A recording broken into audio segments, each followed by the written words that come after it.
আমার সাদের জীবন বিফল গেল গো,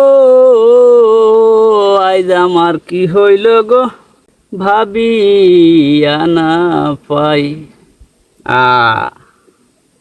রাস্তাঘাটে আটে বাজারে অনলাইনে অফলাইনে যে যেন আমারে দেখে কয়, ও ভাই তোমারই কি অবস্থা, তোমার গাল মুখ ভাঙ্গিয়া পোস্ট অফিসর বাক্স হয়ে গেল, তোমার চেরা চুরত মরিয়া একবারে হাসরের খাগুয়ার লাখান হয়ে গেল, কিতা বিষয় আসে।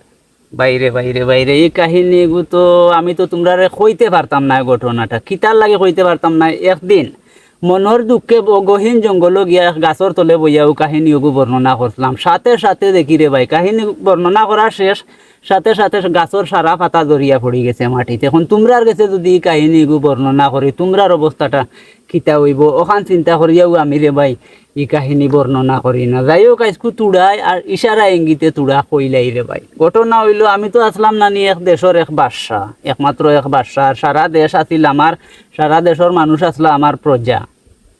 এখন রাজা বাদশা মানুষ তো মাঝে মধ্যে শো খায়, একদিন শো খাইলো শিকার করতাম, অরিং শিকার গেলাম ও গহীন জঙ্গল অরিং শিকার গিয়া দেখি রে ভাই ইকানো একটা তাবু টাঙ্গাইল। ওই কিতা বিষয়ে তো গহীন জঙ্গলের ভিতরে কিভাবে তাবু আইলো, তাবুটা গিয়া সরাইলাম, এখন দেখি রে ভাই আকাশের একটা ফরি বই রয়েছে তাবুর ভিতরে। আমি কইলাম কিবা তোমার নামটি কন্যা গো, ও কন্যা কোথায় তোমার বাড়ি, আর এত গহীন জঙ্গলের ভিতরে তুমি কেমনে আসিলা কন্যা গো। হওয়ার পরে কন্যা কইলা নামটি আমার বিলকিস রানী গো, ও সুজন বলি যে তোমার, আর এত গহীন জঙ্গলের মধ্যে আইছি আমি আপনার দর্শনের লাগি ও সুজন গো। হইতে উতরে ভাই আমার কলজা ফাটিয়া চিল্লা চিল্লা হয়ে গেছে। কইলাম আমার দর্শন কিতা, বিষয়টা খোঁচাই কুলিয়া এখন কইলা আমি তো আপনারে আই লাভ ইউ। আমি কইলাম কি কইরে বিষয়টা, আমার সঙ্গী সাথী প্রজা হলরে কইলাম শিকার হয়ে গেছে চলো। ওই তো আইলাম রে ভাই, আইয়া তো বাদর দিন সারা দেশ এলান করে দিলাম, করিয়া 7 দিন সারা দেশের মানুষরে খাওয়াইলাম, খাওয়াইয়া বিয়া।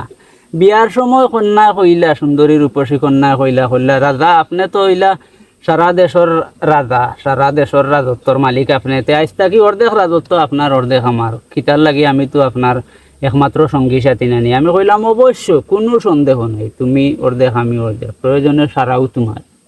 কইলাতে অর্ধেক আমার নামে লেখিয়া দিল, আমি সাথে সাথে লেখিয়া দিলাম অর্ধেক তার নামে দিয়া। বিয়ার কাজটা হইল রে ভাই, ওইয়া তো রাত্রে গেলাম বাসর ঘর, বিসমিল্লাহ হইয়া ঢুকলাম, ঢুকিয়াও তো দেখি ঘর তো খালি। কিতা বিষয় কিতা বিষয়, আর একটা বলে আসিল তাইর চাল চালাকি করিয়াও তো তাই বাসর ঘর তো আমাইয়া তাই পিছ দুয়ারে দি তাইর লাং লইয়া বাগি গেছে, আর আমি হালায় অর্ধেক রাজত্ব কুয়াইলাম। খাইলাম নি এক শেখা শেখা যারে হয়।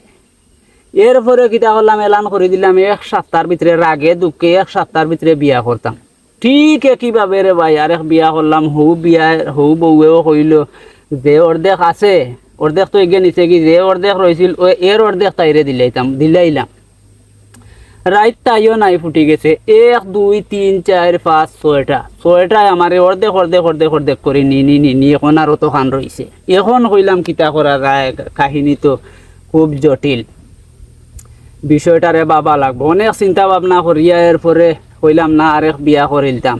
প্রজাসকলরে কইলাম সারা দেশে খবর লাগাও, এমন সুন্দর একটা কন্যা তোমরা রেডি করো, ই 6 গুণ সৌন্দর্য একানো করলে যাতে কম হয়, ওলা সুন্দর একটা কন্যা তোমরা রেডি করো। হাসাও যেই কথা সেই কাজ, এমন একটা কন্যা তারা রেডি করছে, সুন্দর কি জিনিস, আর একবারে কম বয়স। মনে মনে কইলাম ও হইব, ইতার লাখানো তো চালাক হইতো না, অত কুবুদ্ধি থাকতো না। যাই হোক পরের দিন রে ভাই বিয়া, বিয়ার কাজ সম্পন্ন করিয়া এখন এগে হইল কন্যা, বিয়ার দিন হইল। আপনার তো মনের দুঃখ আমি জানি, সয়গুয়ে আপনারে কি ধরনের একটা কষ্ট দিছে, তে আপনি তো একটা বোকা মানুষ। আমি কইলাম খিলা বোকা, এখন কইল এই যে তারা কইল আর হওয়ার সাথে সাথে যে আপনি দিলাইলা, আপনার মতো বোকা তো আর কেউ হইতে পারে না। এখন তো আপনারে লইয়া ডর লাগে, আপনি আরো খারে খেগুরে নি দিলাই বা আছে তুড়া অতখান 1 টুকরা রয়েছে বাকি, 6 জনরে তো অর্ধেক অর্ধেক অর্ধেক অর্ধেক করতে করতে 1 টুকরা রয়েছে বাকি। ইকান তো আপনি মনে হয় আমার কাছে লাগে আপনি ইকান রাখতে পারতা না, এক কাম করুক ওখান আমারে দেউকা আমার নামে করিয়া দেখবানে, আপনার ওখান থাকি আমি আবার আপনার রাজত্বটারে এমন সাজাইমু যা ইকান শুনিয়া তোরে ভাই আমার অনর মাঝে রে বাইরে বুধ ভাইছি।